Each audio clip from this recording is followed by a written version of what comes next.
Temporal processing has to do with the way in which the brain learns information across time. So the effects of time and timing on learning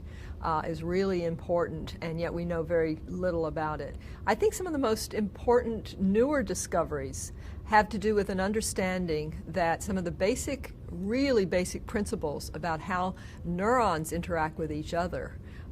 relate all the way up into aspects of learning that are important in everyday life. And particularly Hebbian learning, or what's called Hebbian learning, has an axiom that many neuroscientists know, and it says neurons that fire together nearly simultaneously in time wire together and become automatic in terms of their organization. What we've learned most recently is that there are quite significant individual differences in terms of what nearly simultaneously in time might be for each individual brain. And that might affect, and does affect, the way in which the organization of all incoming sensory information is chunked together in time as being either a part or not a part of important percepts. A percept could be something like a speech sound or a syllable, or even a visual symbol like a comb or a TV set or something like that. So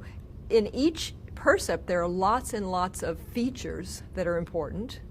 and those features have to somehow be bound together in our brain so that you don't have to process each and every little one of them every time you see something or hear something. They just snap out as a represented percept. And what we're learning is that time and timing is one of the most important aspects of what ends up being put together and what doesn't, and most importantly that there are very significant individual differences that you can measure even in infancy that turn out to be the most predictive aspects of differences across individuals in language learning. So this whole issue of time and timing in learning goes from the neuron level of how they become cell assemblies and form together, all the way up into how we form together percepts that are made up of many different aspects of